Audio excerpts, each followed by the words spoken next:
চন্দ্ৰবাবু নাইডুৰ মুছলমান প্ৰীতিয়ে এতিয়া বিপদত পেলাইছে বিজেপিক মোদী আৰু অমিত শাহক এতিয়া খোল ঠেকত পেলাইছে চন্দ্ৰবাবু নাইডুৰ মুছলমান প্ৰীতিয়ে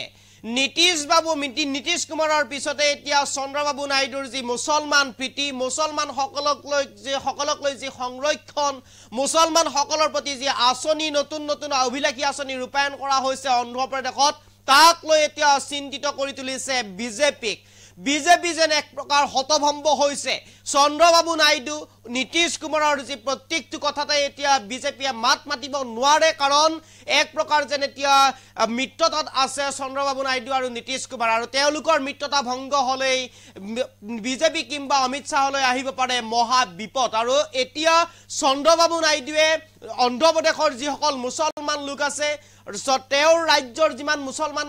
লোক আছে সেই মুছলমান লোকসকলক লৈ প্ৰত্যেক দিনেই নতুন আঁচনি অভিলাষী আঁচনি তেওঁ এতিয়া ৰূপায়ণ কৰিছে যাক লৈ এতিয়া চিন্তিত হৈ পৰিছে মোদী কিংবা অমিত শাহ অথবা বিজেপি এখনৰ পিছত আন এখন অভিলাষী আঁচনি নতুনকৈ গঠন কৰিছে অন্ধ্ৰ প্ৰদেশত চন্দ্ৰবাবু নাইডুৱে মুছলমান সাধাৰণ ছাত্ৰ ছাত্ৰীসকললৈ আগবঢ়াইছে আৰ্থিক সাহায্য সংৰক্ষণ কৰিছে 4% মুছলমান আৰু মুছলমান সংখ্যালঘুৰ প্ৰতি এতিয়া সহাৰি জনাইছে চন্দ্ৰবাবু নাইডুৱে আৰু যাৰ বাবে এতিয়া চিন্তিত হৈছে বিজেপি যাৰ বাবে এতিয়া খোলঠেকত পৰিছে বিজেপি আৰু এতিয়া চন্দ্ৰবাবু নাইডুৰ কথাক লৈ হতভম্ব হৈছে মোদী অমিত শাহ সবিশেষ লৈ এইবোৰ কাৰণে চেষ্টা কৰিছো আপোনালোকৰ বাবে মুছলমানৰ বাবে ইখনৰ পিছত খিখন আঁচনি আনিছে চন্দ্ৰবাবু নাইডুৱে কেইবাখনো অভিলাষী আঁচনি মুকলি কৰিছে এতিয়া চন্দ্ৰবাবু নাইডুৱে কেৱল ছাত্ৰ ছাত্ৰীয়ে নহয় বিয়া হ'বলৈ ওলোৱা ছোৱালীৰ বাবে আনিলে নতুন আঁচনি সংৰক্ষণ কৰিলে মুছলমানৰ বাবে 4% আসন মুছলিম মহিলাৰ বাবে আনিলে দুলহন আঁচনি এই আঁচনিৰ অধীনত মুছলমান মহিলাই পাব 1 লাখ টকা ছাত্ৰ ছাত্ৰীৰ বাবে আনিছে বিশেষ আঁচনি প্ৰতিগৰাকী মুছলমান ছাত্ৰ ছাত্ৰীয়ে পাব 15 লাখ টকালৈ ৰাজ সাহায্য বৃহৎ ঘোষণা চন্দ্ৰবাবু নাইডুৰ দ্বিতীয় চৰকাৰী ভাষা হিচাপে উৰ্দু ভাষা ঘোষণা কৰিছে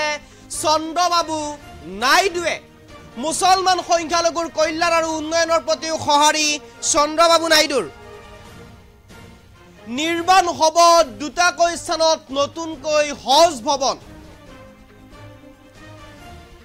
হজ যাত্ৰীসকলে লাভ কৰিব চৰকাৰৰ বিশেষ সাহায্য চন্দ্ৰবাবু নাইডুৱে আগবঢ়াব বিশেষ সাহায্য অন্ধ্ৰ প্ৰদেশত নিৰ্মাণ হ'ব উৰ্দু বিশ্ববিদ্যালয় এই আঁচনিসমূহ ঘোষণা কৰাৰ পিছতে ৰাজনীতিত লাগিছে এতিয়া আউল চন্দ্ৰবাবু নাইডুৰ মুছলমান প্ৰীতিয়ে বিপদত পেলাইছে এতিয়া বিজেপিক এক প্ৰকাৰ যেন বিজেপিক এতিয়া বিপদত পেলাইছে চন্দ্ৰবাবু নাইডুৰ মুছলমান প্ৰীতিয়ে চন্দ্ৰবাবু নাইডুৱে ইখনৰ পিছত সিখনকৈ আঁচনি আনিছে মুছলমানৰ বাবে মুছলমানসকলৰ বাবে সংৰক্ষণ কৰিছে 4% আসন সংৰক্ষণ কৰিছে মুছলমানসকলৰ বাবে মুছলমান ছাত্ৰ ছাত্ৰীৰ বাবে নতুন অভিলাষী আঁচনি ৰূপায়ণ কৰিছে 15 লাখ টকালৈ ছাত্ৰ ছাত্ৰীয়ে লাভ কৰিব আৰ্থিক সাহায্য লগতে মুছলমান মহিলাসকলে 1 লাখ টকালৈ লাভ কৰিব 1 লাখ টকা পৰ্যন্ত বিয়া হ'বলৈ ওলোৱা মুছলমান মহিলাই লাভ কৰিব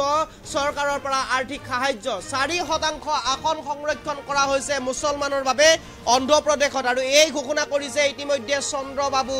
নাইডুৱে আৰু চন্দ্ৰবাবু নাইডুৰ এই সিদ্ধান্তক লৈ এতিয়া চিন্তিত হৈ পৰিছে মোদী কিংবা অমিত শাহ বিজেপি এতিয়া চিন্তিত হৈ পৰিছে এই সিদ্ধান্তক লৈ অন্ধ্ৰ প্ৰদেশত নিৰ্মাণ কৰা হ'ব নতুন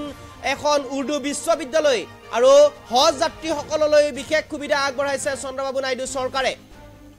বিশেষ আৰ্থিক সাহায্য প্ৰদান কৰা হ'ব হজ যাত্ৰীসকলক নিৰ্মাণ কৰা হ'ব নতুনকৈ হজ ভৱন মুছলমান সংখ্যালঘু কল্যাণৰ উন্নয়নৰ প্ৰতি এতিয়া সহাৰি জনাইছে চন্দ্ৰবাবু নাইডুৱে দ্বিতীয় চৰকাৰী ভাষা হিচাপে উৰ্দু ভাষা ঘোষণা কৰিছে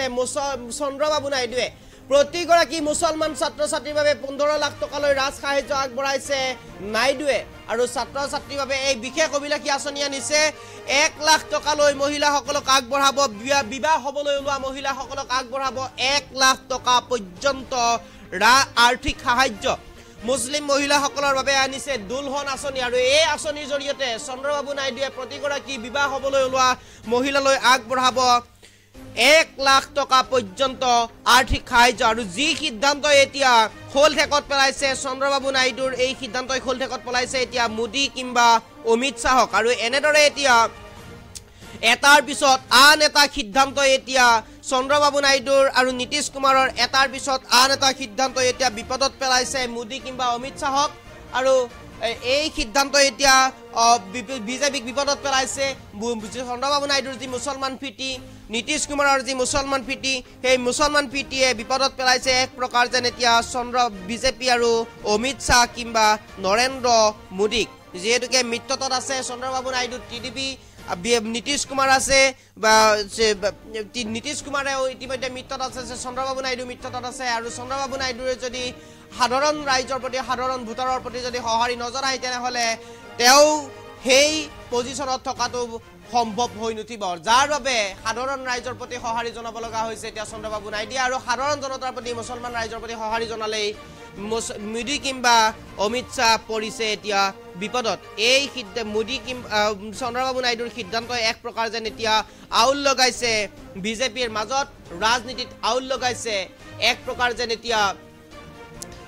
অমিত শ্বাহ আৰু বিজেপিক চিন্তিত কৰি তুলিছে নৰেন্দ্ৰ মোদীক চিন্তিত কৰি তুলিছে কাৰণ মুছলমানৰ বাবে ইখনৰ পিছত সিখন আঁচনি আনিছে চন্দ্ৰবাবু নাইডুৱে কেইবাখনো অভিলাষী আঁচনি ইতিমধ্যে মুকলি কৰিছে চন্দ্ৰবাবু নাইডুৱে সাধাৰণ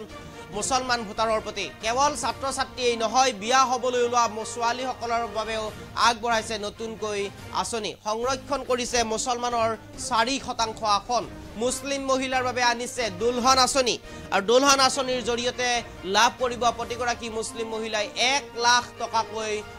আৰ্থিক সাহায্য ছাত্ৰ ছাত্ৰীৰ বাবে আনিছে বিশেষ আঁচনি প্ৰতিগৰাকী মুছলমান ছাত্ৰ ছাত্ৰীয়ে 15 লাখ টকালৈ আৰ্থিক সাহায্য লাভ কৰিব দ্বিতীয় চৰকাৰী ভাষা হিচাপে উৰ্দু ভাষা ঘোষণা কৰিছে চন্দ্ৰবাবু নাইডুৱে মুছলমান সংখ্যালঘুৰ কল্যাণ আৰু উন্নয়নৰ প্ৰতি সঁহাৰি নাইডুৰ আৰু নাইডুৰ এই সিদ্ধান্তৰ পিছতে এক প্ৰকাৰ যেন এতিয়া বিপদত পৰিছে বিজেপি অমিত শ্বাহ নৰেন্দ্ৰ মোদী